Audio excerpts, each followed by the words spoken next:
So, what was your journey of becoming a father? How did you get here? How did you come into understanding what it meant to take the role of the father? What is the role of the father? I think so many of us have expectations and ideals about the father that we should be. Many men carry around shame.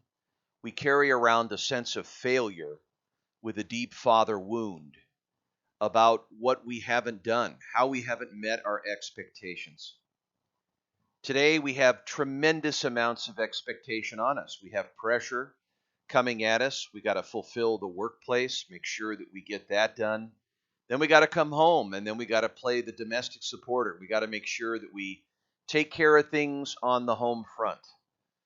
We're struck today with we're being asked to pay great attention, even though our attention is being burglarized by so much social media and digital dopamine, that the junk that we have on our phones, the things that we're looking at and things, just seem to outlaw, undercut, and ambush our ability to put our attention where we want to. We are not victims, but it is system of the victim.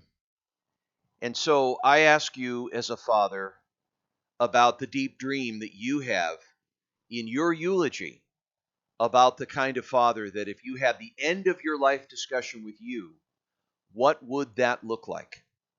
It's your choice. You can make that up. See, you are the predominant creative force in your life. I think it's not common sense. I mean, that's something that we have to take ownership of and reclaim constantly because we get ambushed by the reality of things.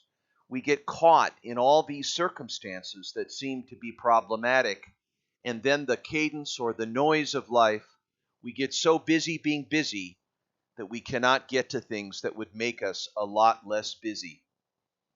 And it's about getting back to what really matters. What matters to you as a man? What are your values? What would it be such that if you did it, you would play all of your music? And so maybe it's about reclaiming. Maybe it's about restoring some of that courage. Maybe it's about restoring something that's deep, deep down in your heart to unlayer just what that is. I think for me as a father, what really troubled me was how to work with power. What is power? How do we use power? And I think as I've grown up, as I've become 54 years old, I become very aware that power is not obtained by showing it, by displaying it, by conveying it. That most of the power that we manipulate with, convey with, that we control with, and possess with is a false sense of power. Who but a person that needs that kind of power or hold that power is one who doesn't have it. The Wizard of Oz was behind the scenes, the little man that was there that was preoccupied with power. The all-powerful Oz was put on display in an attempt to make sure that anyone could be thwarted off in fear so that Oz would not be questioned, wouldn't be diminished. I think for me, sometimes I feel like that little guy, and that I need to put on a costume. I need to be an actor. I need to be grandiose or bigger than I am because my fear of humiliation runs deep.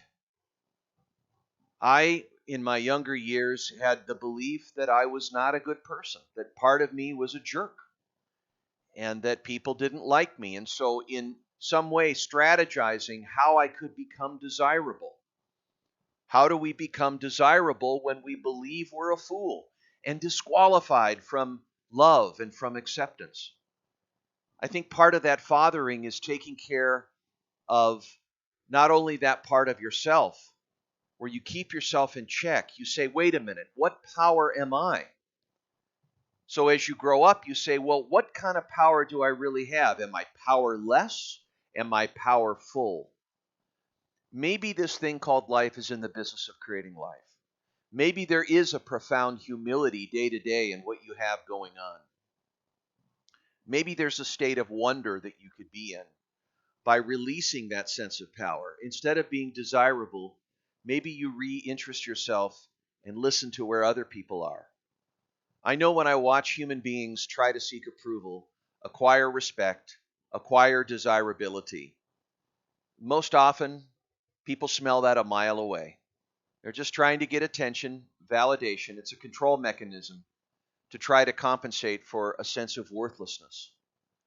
And in some sense, we grew up and our parents tried to make us into something that they thought they would be proud of. And in doing so, inadvertently, it tells us that we have a disqualification, that a sense of ourselves is not okay. We're not supposed to be in the world the way that we are. If we could just be these things, if we could have this costume, we would belong. And that becomes a way of life. We get wedded to it. And we say, well, in order for me to get desirable, I need to do X or Y. And then we have things that happen to us. You know, we have breakdowns, we have sudden traumas, and then people leave our life. And death comes up. And then we lose a friend that's closest to us. And we realize how precarious life is. We realize the fragility of things. We become a pragmatist. We soberly tell ourselves what reality is, just as it is. And then we realize that, wait a minute. You know, this whole thing, this game of life, is not a game of me controlling the future. It's a game of me creating the future. The part of my awakening of the Father at the middle age that I am, at this half century that I've lived, is to come to terms with the meaning aspect of my life. It means coming back to that wild heart, coming back to that relaxed attentiveness, to pay attention to my attention, to hold life loosely. It is a wild card. And to hold space for mystery. Can I hold space for mystery instead of being obsessed with mastery? Are you trading mastery for mystery? Are you replacing mystery? We're so frightened by the dark. We're so frightened by uncertainty. We have the fear that something's going to get us around the corner. We fear, we endanger ourselves. Why? Because as fathers, we have protection to do. We need to make sure things are okay.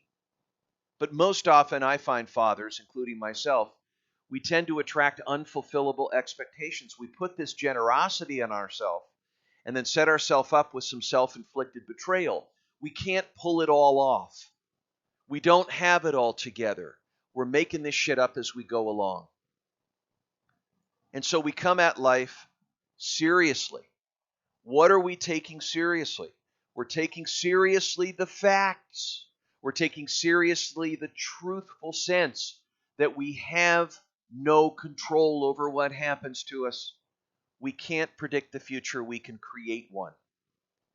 And at best, we can orient ourselves to the values, to the principles, to what matters to us. Not what should matter, but what does matter. You become aware that you don't have to do anything. Those are all self-imposed rules. You can tell yourself the truth. Oh yes, you can teach yourself reality. But JD, I don't want to know the truth. No, I don't want to know the truth because I don't like what it says. I don't want to know the truth because I might have to change something. Ah, ha, ha, ha, ha. You might have to change something. What an idea. Why would you change something? Well, I would change something because I need to improve something. Well, why would you improve something? Because I need to. Because I need to work on myself. Well, why would you work on yourself? Well, because I think something's wrong with me. Well, what if you were wrong? What if there isn't anything wrong with you? What if you stopped being a project? What if you stopped working on yourself? What if self-improvement is an act of violence? What if? Then, without you being preoccupied with you, then what happens? Well, then you get interested. Then the world gets interesting. Then it isn't about what the world is thinking of you. It's really about you being in the world and you attending to the world in second person, third person. What are they doing? What is amazing me? What is inspiring me? What is challenging me? What's touching me? What's moving me? You become a human being. That is something that you can conserve. It means showing up as a whole person. Bring yourself to the table. Invite your flaws. Invite your strengths. But be real. What is being real? If I say, well, I'm going to be real, then I'm trying to be real. That means I'm not real. So in an attempt to be real, it must suggest that I'm not real. There is no need to be real. Real is just what comes forth from letting go of any notion of what I need to do, who I need to be. You don't need to be anything. Now, what do you do with all this core material? What do I do with all these rules? What do I do with all these generalities, worldviews, concepts, expectations, all these mental constructs and mental models? What do I do with this voice of judgment that is my battleground? What do I do with this inner critic that constantly is the committee in my mind that stands in the corner and tells me that I'm not okay?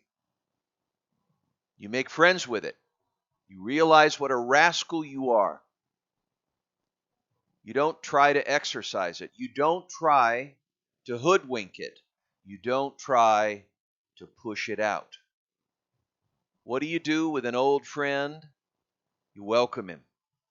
What you realize is that it's a psychological factor inside of you. As James Hillman says, we are each a boarding house with sub-personalities. Yes, we have a whole committee and group inside of us. We have a conversation that's coming out of all those directions.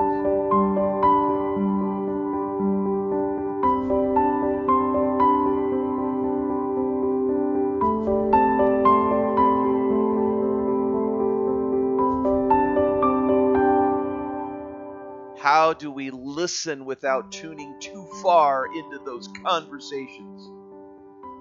We listen with an attached observer. We say, well, gee, I can observe all this. I develop a muscle of awareness. I can see my own seeing. Daily, it's a practice. Daily, it's a moment of awareness. It's a moment of awareness. What am I thinking? What am I feeling? What am I doing? What am I thinking? What is my thought right now? Because thought is not thinking. Thinking is the process of making the thought. But thought is not thinking. Thought is thought. Thought is from the past. Thought is from your memory. But what you can do by awakening, by having a mode of being that's conscious, is to say, this thought is a thought, but I don't need to believe what I believe. Then you say, well, gee, is the belief the bad guy? No. All the beliefs are great. It's part of your core material. It's just a belief. There's no bad beliefs, good beliefs. It's just belief. And the word belief means wish. But most often our beliefs are automatic. They're embedded. We come upon a situation, we assign ourselves to a belief, we say, well, this is what it is. And then our sense-making pops right up like a pop-up blocker on our screen, and we go, well, that's what it is, therefore I should. And in between somewhere is a feeling.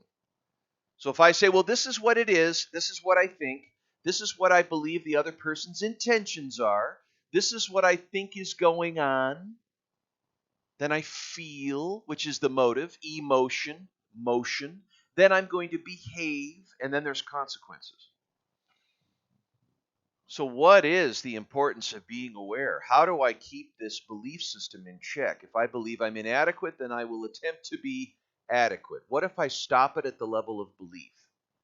Well, that'd be a great way to kind of hack into anger. Anger is a very righteous emotion. I demand change. I want something to be different. So I need it to be different. Therefore, I will. Oh, no, sir. I don't like the idea of things being broken. No. I don't want things to be broken. I can't. But you can't necessarily put yourself in a position to suddenly say, well, I demand change. I want it to be different. I deserve something better. What you begin to realize is the softening of the edge of the Father is the radical acceptance of being honest with yourself, of saying what's true to yourself in fact about reality. This is it. How do I accept reality just as it is? Without conjecture, without putting something over it, without putting a should on it, without making it different, needing it to be different? Am I saying that you are powerless in the sense that you just can't change anything? No, I'm not saying that. I'm not saying go with the flow. That's just a response to your own belief. I feel powerless. I am powerless. Therefore, I'm not going to live by a life plan. I'm just going to let things go and let things be. But the real hidden aspect of that is I don't believe I have any power to create what I want. So therefore, I will just ungrip and let go and let everything be the way it is and be a hippie and have that attitude about life where I'm just going to let things be and go with the flow and all that stuff. That gets old after a while. I mean, you could do that after a while, but then you realize that, it's like looking down at your feet. You look, you walk, you look up and you go, where the heck am I? You're lost. You don't have a place to go. And your brain doesn't do well without good instructions, by the way. It's like a dog that poops all over the house and chases trucks. You need a place to go. You got to have a North Star, your vision, your goal, or have something that matters to you, or know what counts, be heart guided. But you let your heart be the boss. And it's like a musician, it's like an artist. Artists don't make music because they're going to solve a problem. Oh, no. They're not going to rid an existing circumstance. That finding the soul of the Father is creating what it is that you really want. But that comes with some shaping element of acceptance. And that acceptance is the acceptance of reality just as it is, because you know deep inside you, your wisdom tells you that if I see reality, it is impermanent. It means it is not going to stay forever. No feeling is final, and emotions only last 17 seconds. So what the hell is prolonging our suffering? Our thoughts. It's our thoughts. That's what it is. It's our thoughts. And so our path is a path that begins with a reckoning, an acceptance, a jolt, a juice that we drink of life, of letting life be as it is without needing to change it as it is, because it remains unchangeable. And in fact, maybe it is your teacher in its form, and we can use the energy of it to awaken. Ooh, there it is. But to do that, we have to suspend our judgment. We have to mature. We have to grow. We have to grow into being a father, maturing emotionally by being self-aware enough to keep our mentality, our cognition, our cognitive reflexes in check. We can be fooled by the thoughts that we have to see things that are not really real and make up stories about things and then live in those stories, get emotional about those stories, behave according to those stories, and then have the self-inflicted consequences, the unintended consequences that ensue. Oh boy, we got work to do. And so how do we accept reality just as it is? And that is a practice. And that's the coaching, right? How do we come to terms with life just as it is, accepting it just as it is, without needing it to be different? But that doesn't disqualify anything. It doesn't amplify bad beliefs. It doesn't make you think, well, gee, because I have to settle with it. You're not settling anything. You're not trying to find contentment in discontentment. You're reporting the weather. You're saying it's this. Oh, and then it's like this. And then it's like this. And then it's like this. And the question is, are you accurate about your thinking? Are you accurate about your thinking? Are you reporting what's true to yourself? How's your peripheral vision doing? Or are you in denial? Because if you're denying life, you're denying the activation that life has of itself. Life has in it the activating principle and properties of animating you if we live life. Not exist, but live.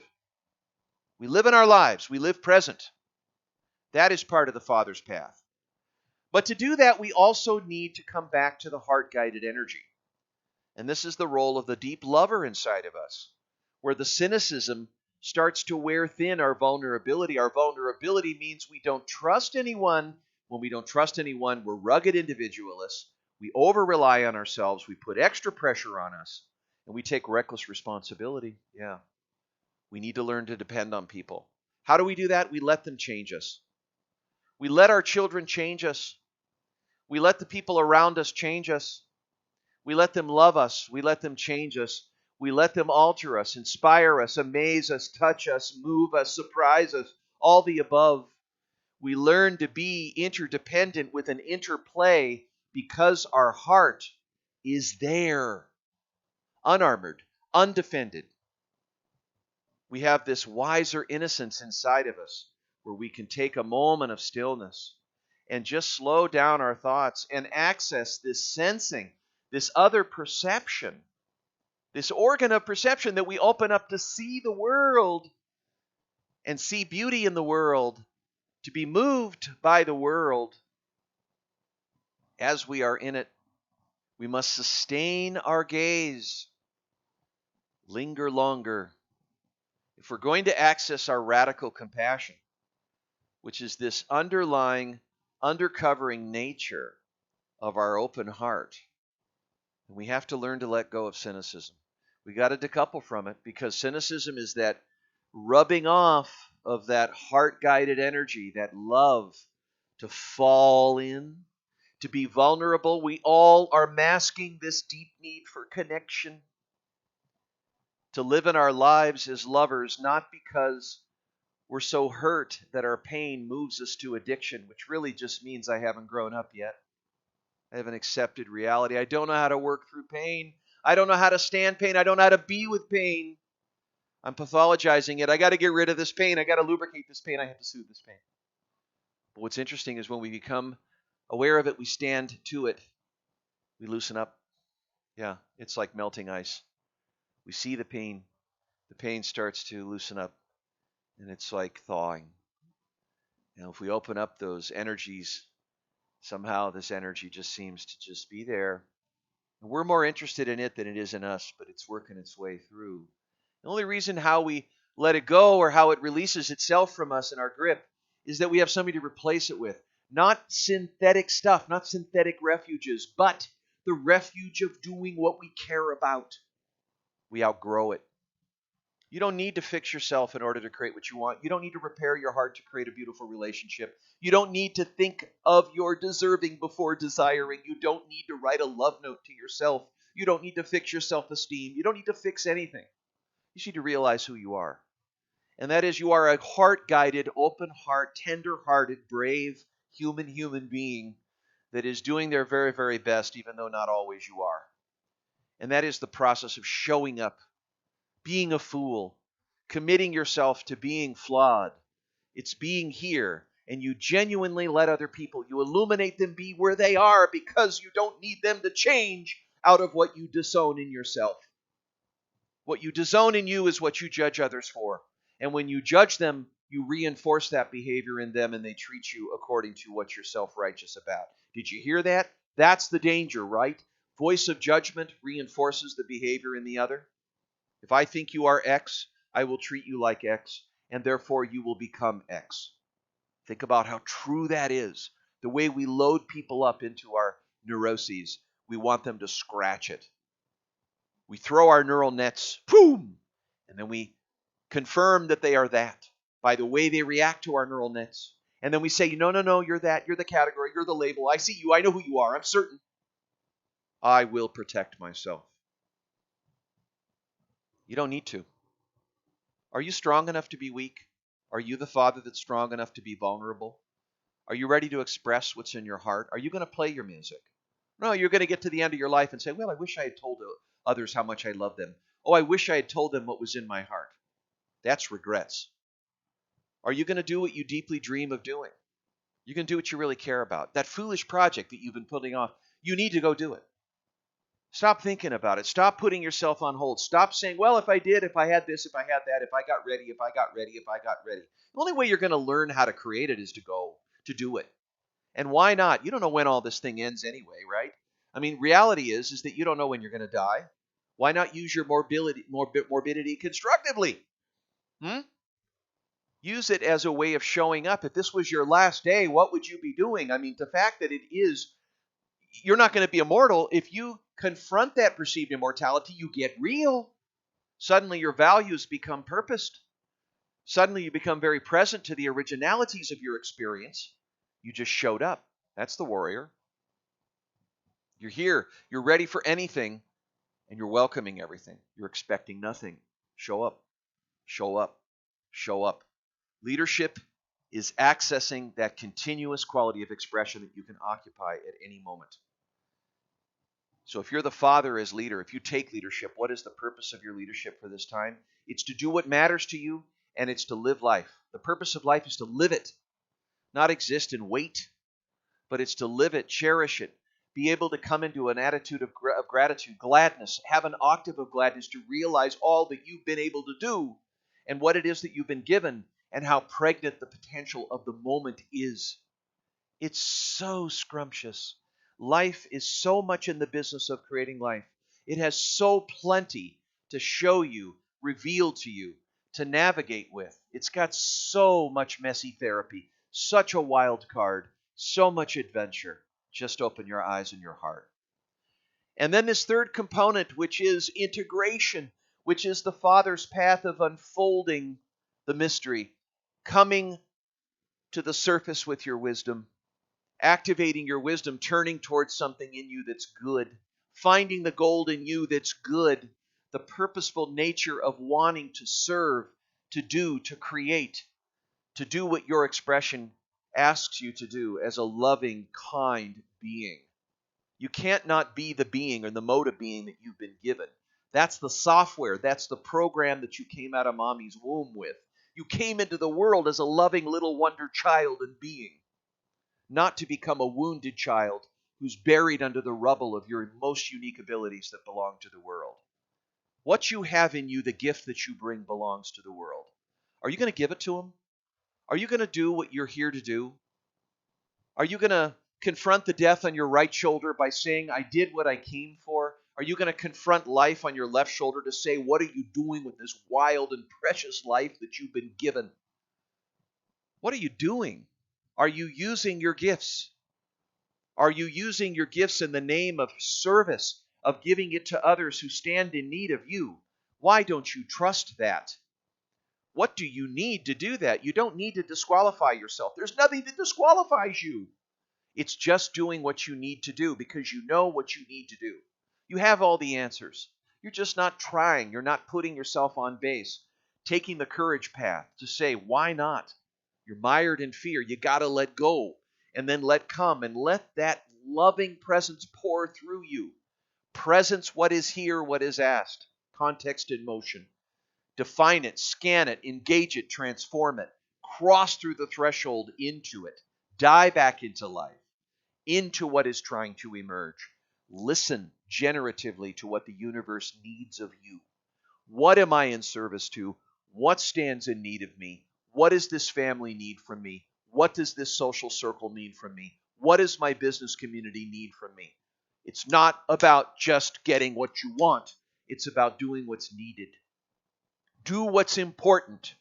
Show up. Be there. Now, it's the time.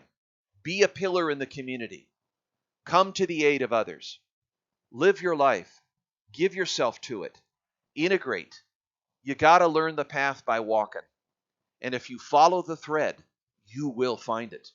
Just trust the whisper. Trust the internal conversation of what you know your heart needs you to do, wants you to do. What are you doing with this wild and precious life that you've been given?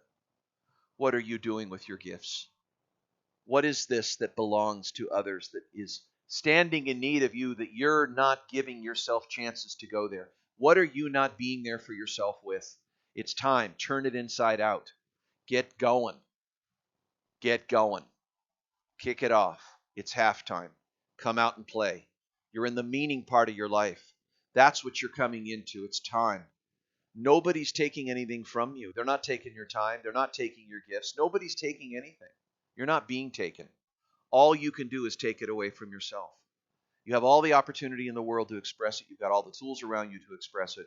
You've got all the help, the culture. You have a culture of dreams that's around you in the country you live in.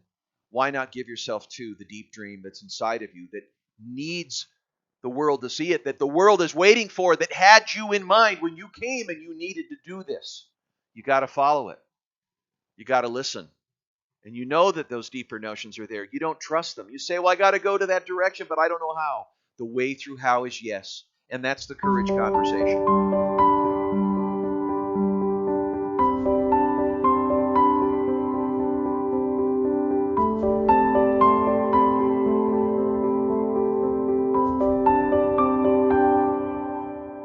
One of the really key aspects of being a father is the vision that we have of other people that we care about.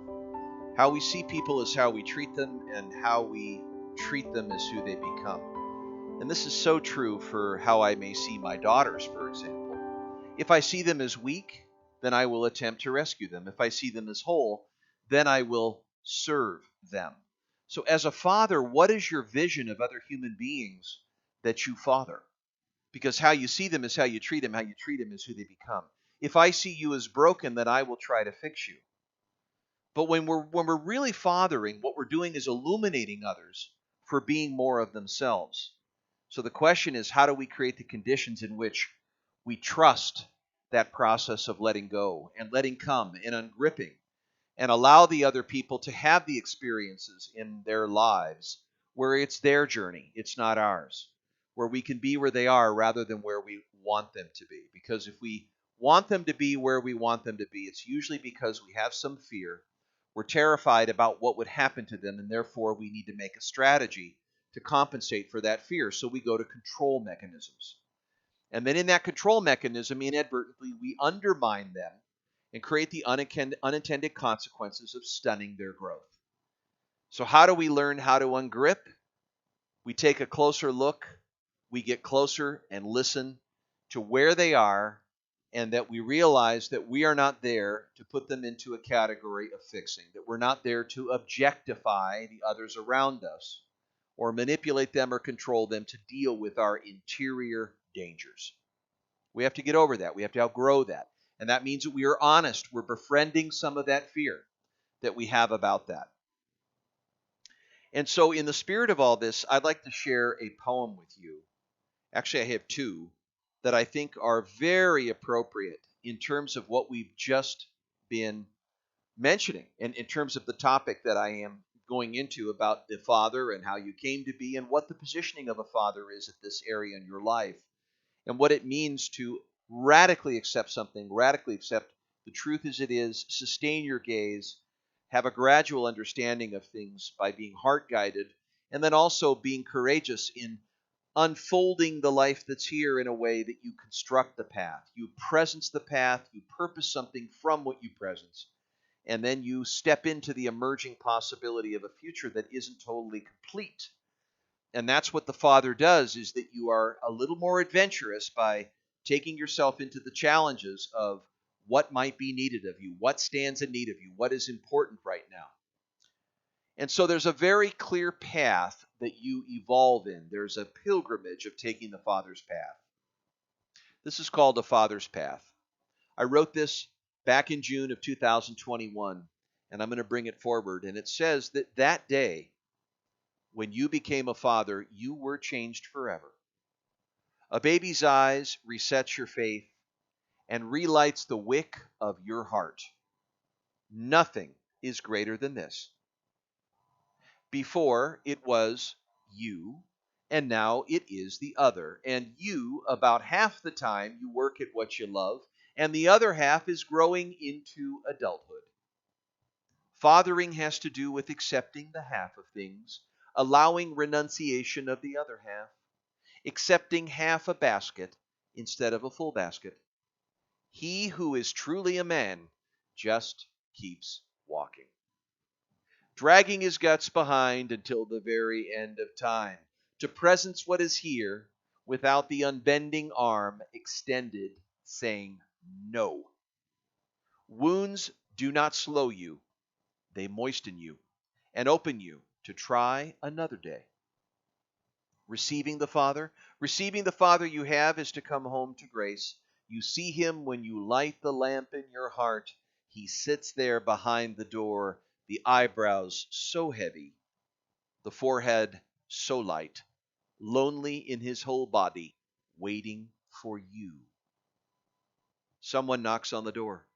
You do not have time to dress.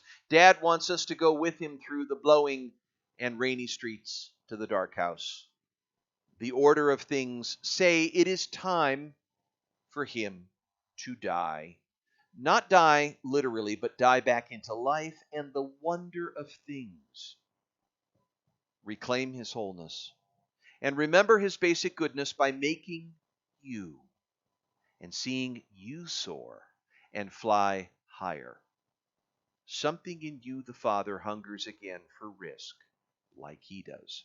Courting danger, going to the edge, even to the edge of death. And perhaps this is your place to take in this. To always be with you wherever you go, he will.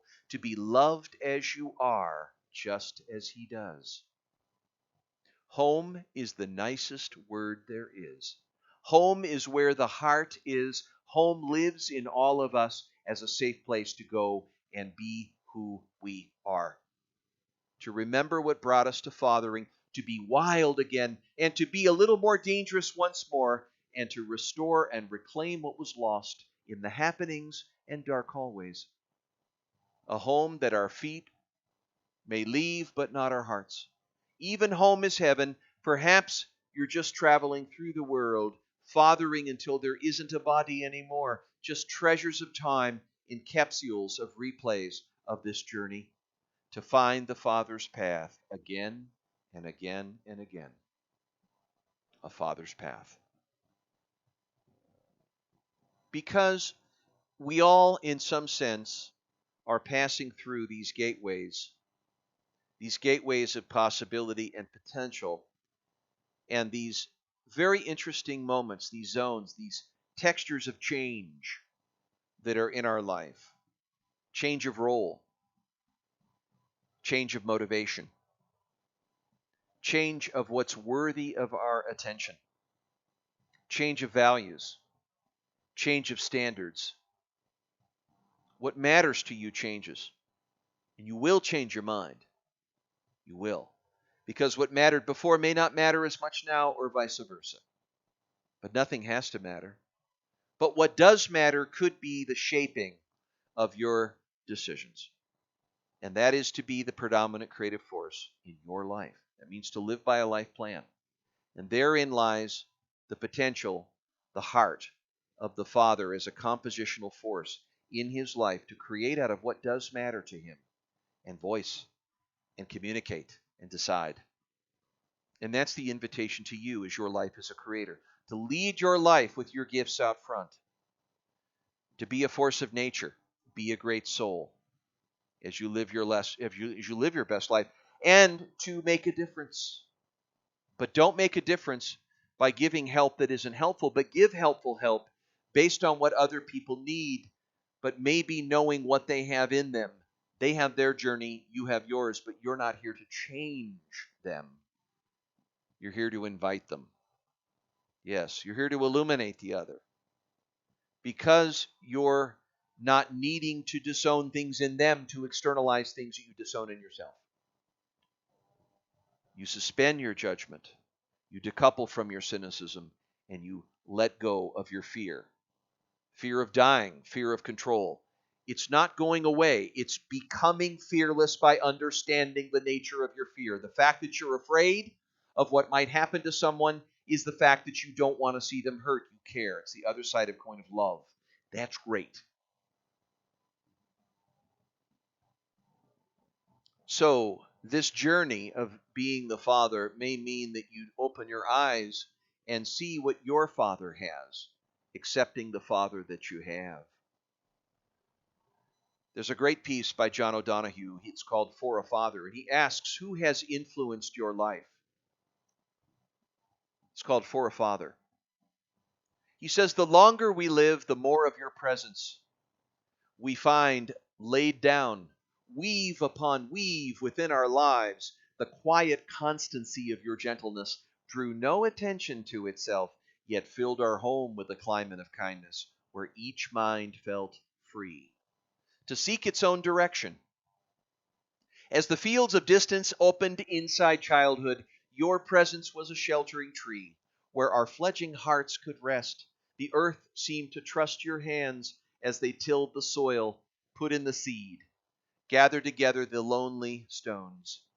Something in you loved to inquire into the neighborhood of air, searching its transparent rooms for the fallen glances of God. The warmth and wonder of your prayer opened our eyes to glimpse the subtle ones who are eternally there. Whenever silently in off moments The beauty of the whole thing came over you, the look from your eyes, like a kiss alighting on skin. There are things, many things we could have said, but words never wanted to name them, and perhaps a world that is quietly sensed across the air in another's heart becomes the inner companion to one's own unknown. Fathers give us the gift of life. Mothers give us the gift of life. Receiving the Father that you have, you take the curriculum. You accept what was given to you because the universe is generous. It is a useful, it is a friendly place. Even those that may have insulted you are your best teachers. When the Dalai Lama said, "I love my enemies because they show me how compassionate I am," this is the message, is to accept the other as a legitimate other. The Father is one who is doing their very, very best, even though at times what you got may not be. And that's being unconditionally constructive, and that is being bound by love, not out of the defensive injury that you had, that you were abandoned or that you were abused, but rather you used your wounds as the gateways to stand with others, to heal them, to be able to be present to them, to be open. That those are critical pieces. That you don't take the continuity or the succession of trying to not be the person that made you or trying to be different than the person that made you. Rather, you're being you. Because what is seated in you is in and of itself. It is just genius. It is something in and of itself yours, and that you can reclaim it. What you want to create is transcendent. It is not according to your family. It is not supposed to be out of the scripture, ritual, workbook, Bible, whatever it is that you came from. It does not need to be compliant with everything that you were expected to be. You don't need to live there. What house are you living in? You belong to you. You reparent you. You take responsibility for you. You take responsibility for what you choose, for where you interest yourself, to what you get good at, to where you want to set your sights. That is yours and yours only. You can claim it. But what house are you living in? You belong to the potential future that stands in need of this moment. You belong to a past that prepared you for this present moment. And that you don't reduce the present moment. No. You don't reduce it by avoiding it. You don't reduce it by claiming you know before you do it. You live forward, you lean forward into the mystery. And that is the courage of the Father. That is the soulful person in the Father that knows no memory, but shows up, ready for anything and expecting nothing. And then that deep wish, that vision, that quality inside of you that is your aspirations for creating outcomes and visions and futures you want to create, that nothing has disqualified you from doing that. And that you come into contact with that potential, and that potential lives into the emerging future that you say, the whisper in me will become the loud hammer. I will do what is willed. What is willed to me, I will will. It is a will and a willingness that co-creates. It's both. And so you must do this. And so therefore, this is the way. This is the way. And so here you go. And so as you do it, you do it. And so too, you go this way. And so as you do it, you embrace the role of the Father. You embrace the role of what unfolds. You embrace the role of what it is. And I wish you so well in your fathering that this year, this be the best year of your life in the authentic self that you are, and to embrace all you are, and to remember how foolish you are, and to remember that nothing disqualifies you for being here, for wanting to create what matters to you. And that is something you can rethink at any time in your life. Happy Father's Day.